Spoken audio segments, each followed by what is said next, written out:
Okay, let's get started. Today, we're telling some stories, some really unsettling ones, actually.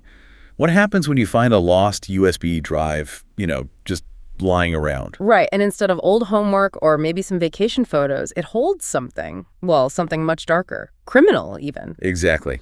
We've got 5 different accounts here, all about people finding these drives and the discovery quickly turning from just curiosity into something really alarming. Serious stuff. And we're not just recounting creepy stories, although they are definitely creepy.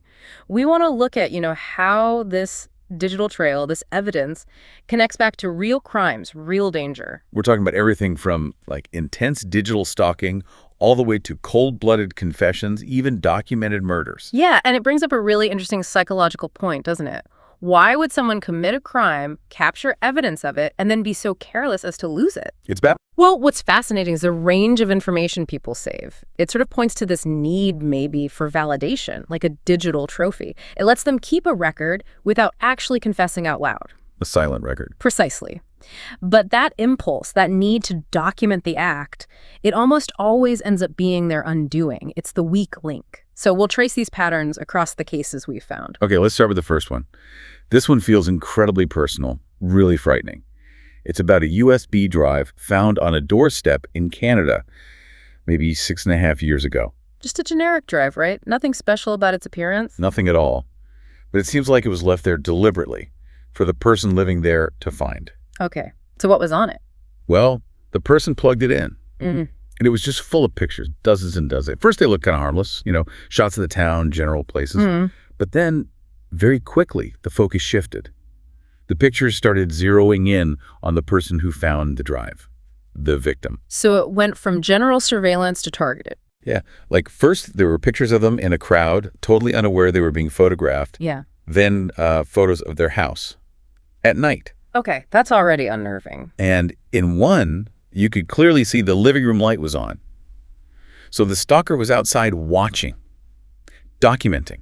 But it gets worse, I take it. Oh, yeah. Then came the picture that must have just frozen their blood. It was taken through the living room window, showing the victim sitting right there on their couch, watching TV. Wow. And they knew, based on what they were wearing, that the photo was taken just the night before they found the drive. That is terrifying. But you said the real violation wasn't the outside surveillance. No, because after those outside shots, the next images were taken from inside the house. Inside. Yes. The hallway, the kitchen, the dining room, even the stairwell. The person taking these pictures had actually been inside their home. While they were there. Presumably while they were asleep. Okay. The photos documented the empty rooms, but then there were several pictures taken as the person walked up the stairs, towards the bedroom. Oh my God.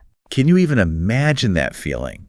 Realizing someone was in your house, documenting it, while you slept upstairs. It's horrifying, the ultimate violation of safety. And then the climax. The part that proves this wasn't just carelessly dropped evidence, it was a message. Okay. The second to last photo on the drive was of the victim, fast asleep, in their bed. No! And the very last image. It was a close-up photo of a handwritten note. It just said, "Never hide a spare key under your doormat." Wow. So the drive wasn't just evidence, it was a threat. A personalized, deliberate act of terror? Exactly. The stalker didn't just watch, they invaded, and then they delivered this digital calling card to maximize the fear. That's truly chilling. It really shows the intent wasn't just observation, it was psychological destruction. Okay, let's shift gears now. From that really intimate personal threat to something, colder, more organized. What happens when the digital trail isn't about terror, but about, accounting? Right.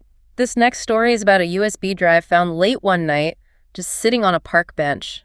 Seems like a common theme, finding these things just left out in public. It does. So the person who found it took it home, plugged it in, and unlike the last one, this drive had only one single file on it. Just one. What was it?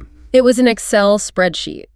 And the file was titled A Little Black Book. Okay, that title alone sounds suspicious. An Excel file that suggests organization, right? Not just random notes. Precisely. It wasn't like a diary. It looked like a database. It contained a long list, maybe 40 or 50 names in total. Names and what else? Names, addresses, and next to each name, a number.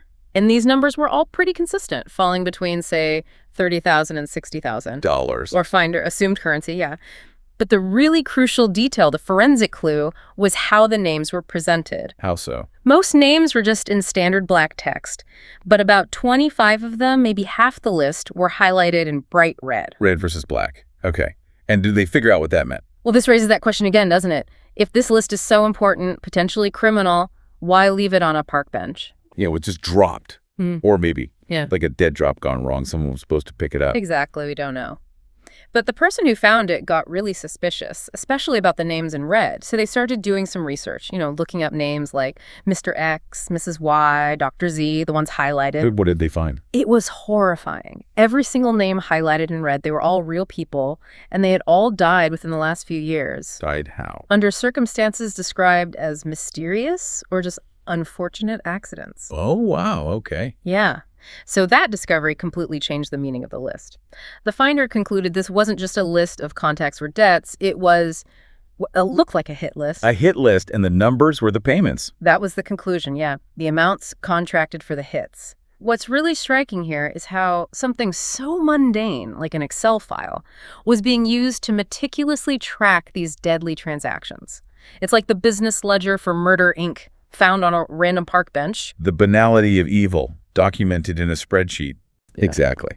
Okay, let's untack perhaps the most disturbing category now. Cases where these USB drives contain direct, graphic video evidence of murder. We have two examples here that really show that paradox of the digital trophy. Right. The first one is known just by the label found on the USB stick itself, Hammerman. Hammerman. Where is this one found? A person was helping a friend clear out an old, totally abandoned house. Up in the attic, amongst all the old junk and decay, they found this USB drive. It looked modern, unlike everything else up there. So it seemed like it had been hidden there relatively recently. That was the assumption. And the contents, well, they were just horrific. What was on it? It was a compilation video. It showed two men, one masked, one filming, driving around in a truck. They seemed to be speaking Russian, according to the source. Okay. The video contained multiple clips. In each one, the truck would suddenly stop near a solitary person walking alone on a quiet country road. Like a man in his 30s, a middle-aged woman. And then what? The masked man would jump out, run up to the person, and instantly strike them with a hammer. The video captured it all in very graphic detail. Oh, God. Yeah. The sound, the visual, it was extremely clear. And apparently, after each attack, the men would just jump back in the truck, laughing, and drive off. Laughing. With no apparent motive, just random violence. According to the account, yeah. No rhyme or reason was the description, just pure, brutal violence documented for their own viewing pleasure. It speaks to that idea of the trophy again, doesn't it? Just capturing the act itself seems to be the point. Exactly. And we have no idea who these men were or why the drive ended up hidden in that specific attic. It's just this anonymous, terrifying digital record left behind. Okay, to contrast that anonymity with the second case involving video evidence, this one is homicide at Midtown Marriott in Anchorage, Alaska. Right. And this case is different because the drive led directly to an arrest. It provided that conclusive link. Where was this USB found? Just lying in the street. Simple as that. And unlike the Hammerman drive, this one was clearly, explicitly labeled homicide at Midtown Marriott. That's incredibly specific. Yeah. And damning. No ambiguity there. None at all. The person who found it turned it over to the police immediately. And the contents confirmed the label. What did it show? It contained 39 images and 12 videos. They documented the murder of a woman. She was beaten and strangled in a hotel room. Later images and videos showed her body face down in the back of a pickup truck. Horrible. And the police could use this. Oh, absolutely. The digital information, the metadata linked the drive, the crime scene, and eventually led them to the victim's remains, which were found dumped beside a road. But how did they connect it to the killer? This is the crucial mistake, the perpetrator's blunder. He appeared in several of the photos and videos himself. He filmed himself committing the crime, or with the victim? Both. He was identifiable in the footage he himself recorded. This allowed authorities to identify him as Brian Stephen Smith. Wow. So the very act of creating his trophy was what led directly to his capture. Exactly. It's that fascinating connection again. The impulse to document, to create this high-fidelity record of the act, ultimately becomes the key piece of evidence that convicts them. He wanted to capture it, but his carelessness with the drive and the sheer stupidity of filming himself, it sealed his fate. It's just mind-boggling. Okay, our final account. This one might be the most baffling in terms of how it was discovered. Yeah, this involves an employee at a news station. He found an unmarked USB drive sitting right on his desk one day. Just appeared there. Just appeared. He didn't know where it came from, just assumed maybe his boss had left it there for him, some kind of work assignment. Makes sense in that environment, so he plugged it in. Plugged it into his work computer. On the drive, he found 4 video files, MP4 format. They were simply titled Int1, Int2, Int3, and Int4. Interview. Interview. That was the immediate suspicion. And when he played the first file, the content was instantly disturbing. What did it show? It showed a man sitting in just a cheap plastic chair on a beach somewhere tropical. Looked like maybe Thailand, Southeast Asia, somewhere. He was being interviewed by someone off camera whose voice you could hear but couldn't see. Interview on a beach. What about? Well, the quality wasn't great, but the audio was clear enough. And the nature of the interview became terrifyingly apparent very quickly. Oh. The off-camera interviewer asked the first big question. So how many women have you killed since you've moved here? What? He asked him that directly. Directly. And the man on camera just answered, casually. What did he say? He said something like, around 20 or 25 so far. He even added that he started losing count when I hit double digits. Oh my God. He confessed. On camera. Openly confessed. He went on to detail his methods, how he'd target women, often tourists, at bars, lure them away, and that he used a blade. This is unbelievable. It gets worse. He then started offering advice, like tips on how to get away with murder. Yeah. Specifically saying you should target people who ain't going to be missed. Marginalized individuals, perhaps, or people far from home. Wow. The tone, you said, was casual. Disturbingly casual, almost joking at times, even when discussing gruesome details.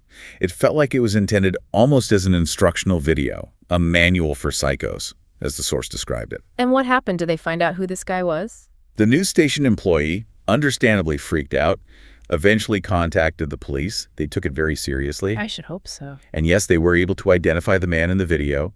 He was already a known violent offender, wanted in his home country, who'd have fled overseas, apparently to Southeast Asia. So the confession was likely real. Given his documented history, especially violence against women, the police strongly believed the confessions were genuine.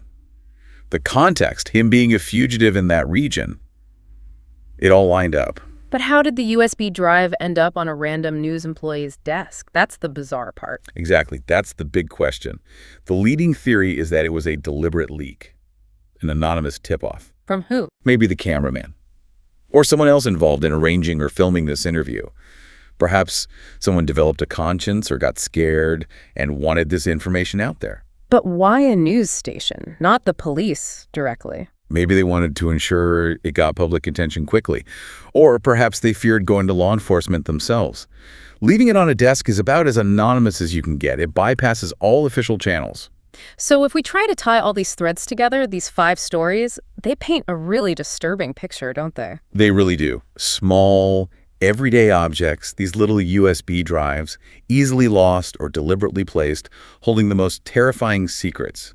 Conclusive proof of hidden violence. And it shows that for all the focus on sophisticated cybersecurity and data breaches, sometimes the biggest threat comes from simple physical media being mishandled. The risk calculations some of these criminals make seems, well, fundamentally flawed. Yeah, the so what for you listening is maybe this. We worry so much about our data security online, right? But these cases show the flip side. The sheer amount of digital stuff people create about themselves, even criminals documenting their own acts. It creates this trail of evidence that's almost impossible to completely erase. That impulse to record, to capture, to keep a trophy, it seems almost compulsive for some. And ultimately, that's what leads to their exposure. That physical object, the drive, becomes the key. And you have to wonder about the intent behind each one we discussed. Was the doorstep drive purely about terrorizing that one individual? Was the little black book just carelessly dropped business or part of a handover that went wrong? And those confessional interview tapes, were they really meant as a sick instruction manual? Or was leaving it on that desk a desperate warning signal from someone trapped inside? It really makes you think. The chilling lesson isn't just about the dangerous secrets people keep hidden away digitally. It's about what happens when they get careless about where they leave those physical keys to their digital darkness. Indeed. It's a stark reminder of the dark things that can hide in plain sight, even on something as common as a USB stick. Absolutely.